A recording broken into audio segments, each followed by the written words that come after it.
A paz do Senhor, meus amados, queridos. Eu queria compartilhar com os irmãos um pensamento. Eu estava me lembrando de uma história que eu ouvi uma certa vez a respeito de um discípulo que ele perguntou para o seu mestre, né, qual era o valor da verdade. E o mestre então pegou lá uma pedra de muito valor, um minério, e, e deu para o menino, falou para ele, vai até ali tem uma lojinha ali no vilarejo, e vê se você consegue trocar essa pedra por umas moedas de prata. E o menino voltou depois de um tempo meio que aborrecido, porque o máximo que eles queriam dar eram algumas moedas de cobre. E ele disse para ele, então agora você vai lá na cidade e vai naquela joalheria, a melhor joalheria que tinha na cidade, e leva essa pedra e vê se você consegue trocar por umas moedas de prata. E ele voltou todo feliz, porque eles queriam dar várias moedas de ouro por aquela pedra. E, e aí então ele disse para o menino, assim é a verdade. Ela só tem valor para quem a conhece. Para quem não conhece, não tem valor nenhum. Mas para quem sabe o que é, tem muito valor. É assim. Jesus, aqui no Evangelho de João, no capítulo 8, existe uma palavra muito conhecida, né? No versículo 32, Jesus disse, e conhecereis a verdade, e a verdade vos libertará. Né? E alguém uma vez até me perguntou, então como é que pode tantas pessoas que leem a palavra e não são libertos por esta verdade? Continuam no engano, continuam dentro de uma religiosidade vazia.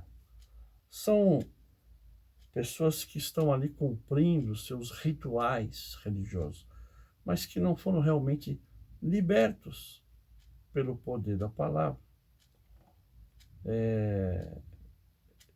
E é simples, porque a palavra ela não pode ser lida isolando-se um versículo da Bíblia. Nós precisamos entender o contexto da palavra. E se você ler o versículo 31, Jesus está dizendo, Jesus dizia, pois aos judeus que criam nele, se vós permanecerdes na minha palavra, verdadeiramente sereis meus discípulos. Então a palavra-chave aqui no versículo 31 é permanência. A palavra-chave aqui é permanência. Então, eu me lembro de um texto que está em Mateus, também muito conhecido, no capítulo 13, onde Jesus ele fala a respeito de um semeador que saiu a semear. E ele diz a respeito deste semeador, e mais para frente ele diz que o semeador ele saiu e jogou a semente, e a semente caiu na beira do caminho, outras sementes caíram num espaço rochoso, outra semente caiu no meio dos espinhos, né? E outra caiu em boa terra. E aí, no versículo 19, ele começa, no capítulo 13 de Mateus, ele começa a explicar a respeito dessa parábola, porque eles não entenderam o que ele queria dizer. E aí, ele diz aqui que, ouvindo, versículo 19 diz, ouvindo alguém a palavra do reino e não a entendendo, vem o maligno e rouba a palavra. Então você vê que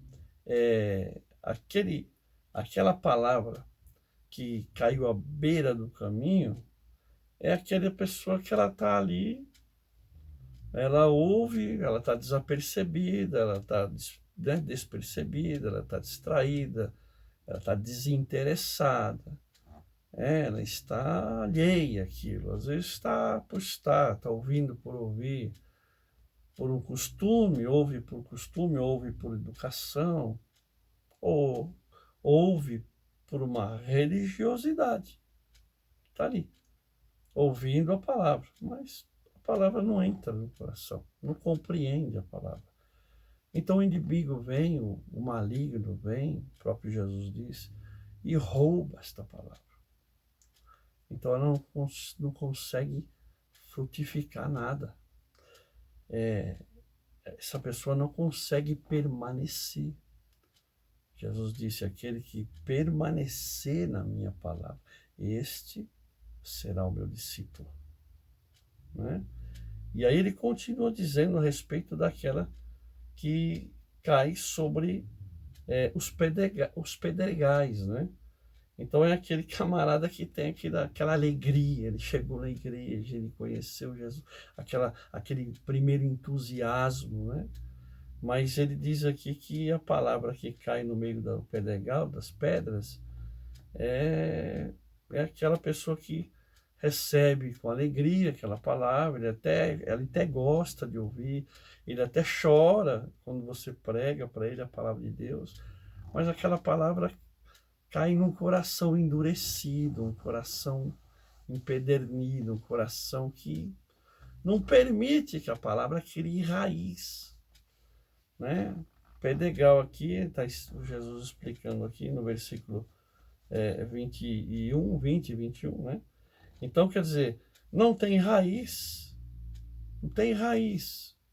Então, você imagina uma plantinha que está querendo criar vida, né, crescer, mas ela não tem raiz, ela não tem a terra é pouca, tem muita pedra.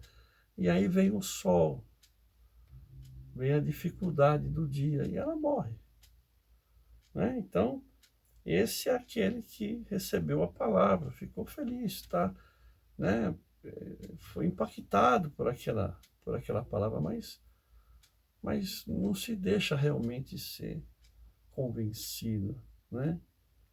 Não permite que essa palavra crie realmente raiz. Seu coração é muito duro. Às vezes está endurecido por causa de angústias, de falta de perdão, de mágoa. Mágoa. Tem uma mágoa. E aí ouve a palavra e chora, mas sabe que aquilo é bom, mas aquela mágoa endureceu o coração, né? E o escritor aos Hebreus, do capítulo 12, versículo 15, né?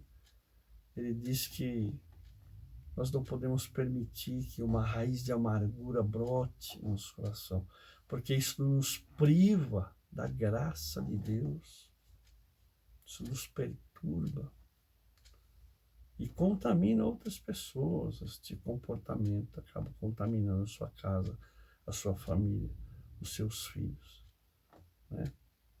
Então, acaba também não permanecendo em Cristo. Aí ele continua dizendo, falando no versículo 22, a respeito daquela que foi semeada e caiu no meio dos espinhos, né? Então, o espinho aqui fala da preocupação do mundo, fala aqui de alguém que é seduzido pelo mundo, pelas coisas do mundo, aquele camarada, não que não seja bom a gente ganhar dinheiro, a gente pegar a família, pôr todo mundo dentro de um carro, ir para a praia passear, isso é coisa maravilhosa, pegar a esposa, ir lá no shopping, levar os meninos para brincar, na piscina de bolinha, sentar ali na praça de alimentação, almoçar com eles, as crianças ficam tudo felizes, a esposa, né, leva a esposa para jantar, para aquele momento de família. Como é gostoso, você desce vai para um sítio, vai para algum lugar passear, É maravilhoso isso, isso é muito bom, né? Isso não é pecado, ao contrário, isso é excelente. Mas nós não podemos achar que a nossa vida se resume a isso, né? Nós não podemos ficar só trabalhando por causa disso, porque aqui em Mateus mesmo, no capítulo 6, Jesus disse que nós temos que buscar primeiramente o reino de Deus e a sua justiça. As demais coisas, então, elas vão sendo acrescentadas, né? Nós precisamos priorizar Deus. Deus está acima da nossa família. Deus está acima da nossa vida. Deus está acima de qualquer coisa. Por quê? Porque sem Deus nós não teríamos vida. Sem Deus nós não temos vida. Vida é só com Deus. Onde não existe Deus, não existe vida. Nós não teríamos nada se não fosse Deus. Então, este que caiu aqui no meio do espinho é aquele que é sufocado por esses desejos, por esse sistema, por você, sabe, aquela coisa que toma conta de muitas pessoas. O cara tem um celular excelente, mas sai um outro celular que tem uma luzinha a mais e custa R$ 7.000, ele faz uma conta enorme, ele compra aquilo, porque ele tem que ter aquilo. Pessoas que, como diz o reverendo Hernandes Dias Lopes, né? Pessoas que gastam o dinheiro que não tem para comprar o que não precisam, para estar se mostrando, né, para aqueles que você nem conhece, ou que não estão nem aí para você. Então, nós não podemos ser prisioneiros deste mundo. Jesus veio para nos libertar, e libertar pela verdade da sua palavra. Mas se esta palavra está aqui sendo sufocada por estes cuidados, esta preocupação com a vida, ela não pode frutificar. E por fim, aqui Jesus encerra o texto falando a respeito daquela semente que caiu em boa terra, o coração com a terra boa, né? Aqui a terra aqui a semente é símbolo da palavra e a terra aqui é símbolo do coração, né? A palavra que caiu em uma terra boa, né? A palavra é boa, mas o que é ruim às vezes é o coração. Mas aqui caiu numa terra boa. Então aqui diz que esta semente que cai em terra boa, no versículo 23, né? Diz aqui que é aquele que ouve, aquele que compreende a palavra, e ele dá fruto, né? Ele produz 100, outro produz 60, outro 30. Não é todo mundo igual, não vai ser, né? Jesus nunca prometeu essa prosperidade, não, ele nunca, essa coisa que se prega por aí, como se o evangelho fosse um balcão de negócio, não tem nada disso, Jesus não veio para isso. A prosperidade primeira a espiritual, é a comunhão, é a intimidade, esta liberdade que ele vem nos trazer, essa libertação, a libertação do pecado, né? Então aqui aquele que compreende, né? Aquele que entende, é como aquele que compreendeu o valor desta pedra, é aquele que compreende o valor da palavra, né? Louvado seja o nome de Jesus, né? Então ele diz aqui: conhecereis então a verdade, e a verdade vos libertará. Então, se nós permanecermos na palavra, então, aí sim, se nós permanecermos na palavra, se nós entendermos esta palavra, se esta palavra realmente achar espaço no nosso coração, achar boa terra, achar espaço para frutificar no nosso coração, né? Então realmente seremos discípulos de Jesus. Então, realmente, nós podemos alcançar esta libertação pelo poder da sua palavra. A verdade, que aqui, inclusive, é o próprio Cristo, diz: eu sou o caminho, a verdade e a vida, e ninguém pode vir ao Pai a não ser por mim, né? E é engraçado que, se você continua lendo o texto, até o versículo 36, eles ali, os fariseus ali ouvindo a palavra, disseram: peraí, mas nós somos filhos de Abraão, nós estamos servindo a Deus aí desde que a gente era menininho e nunca fomos escravo de ninguém, não, meu, que negócio é esse? Vai ser livre? Livre do quê? Né? Eles estão vendo por uma questão política, né? Eles sempre foram prisioneiros, foram cativos por Babilônia, por tantos reinos que dominaram o povo de Israel. E por fim, agora, nesse contexto aqui, eles estão sob o domínio de Roma, né? Mas eles se sentem livres, espiritualmente falando, porque são filhos de Abraão, né? Mas, na verdade, eles estão sendo orgulhosos. Jesus disse para eles que aquele que diz para eles a respeito de uma prisão muito maior do que essa. Porque eles esperavam Jesus, o Messias, que viesse num cavalo branco com uma espada na mão e que libertasse o povo do jugo dos seus inimigos. Mas Jesus, ele vem em cima de um jumentinho. Ele não vem para trazer guerra, ele vem para trazer amor, ele vem para libertar de um jugo muito maior do que o jugo que o homem pode dar. É o jugo do pecado. O pecado, que foi quem nos separou de Deus, né? Isaías 59, versículo 1, ele diz que as mãos do Senhor não estão encolhidas para que não possa salvar, e nem os seus ouvidos agravados para que não possa ouvir. Mas o que faz separação entre nós e o nosso Deus? Os nossos pecados, né? Os nossos erros. Então, ele diz aqui no versículo 34, ele diz para eles: em verdade vos digo que todo aquele que comete pecado é servo do pecado. Ora, o servo não fica para sempre na casa, mas o filho fica.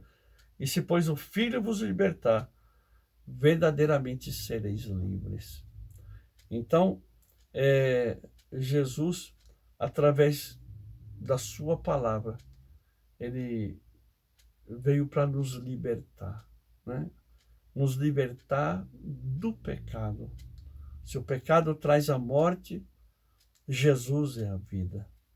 Se o pecado, ele vem trazer, né, nos colocar numa prisão, Jesus, ele veio para nos libertar. Jesus veio para nos salvar. Jesus veio para nos levar de volta para a casa do nosso Pai. Se verdadeiramente o Filho vos libertar, verdadeiramente sereis livres. Amém? Que Deus te abençoe. Dê valor a esta palavra. Dê valor a esta verdade, porque esta verdade vos libertará. Aceite a Jesus. Aceite a Jesus no seu coração como único e suficiente Salvador. Jesus disse: eu sou o caminho, a verdade, a vida. Ninguém vem ao Pai a não ser por mim. João 14, versículo 6. O próprio Pedro, no capítulo 4, versículo 12 de Atos dos Apóstolos, diz que não foi dado nenhum outro nome debaixo do céu. Que importa que nós sejamos salvos a não ser o nome de Jesus. Paulo, escrevendo a Timóteo no capítulo 2, né, no verso 5, ele diz que não existe nenhum outro mediador. Não existe nenhum outro mediador. Não existe ninguém que nós possamos pedir. Somente a Jesus. Amém? Que Deus te abençoe. Leve esta palavra. Compartilhe com alguém que precisa receber Jesus no seu coração.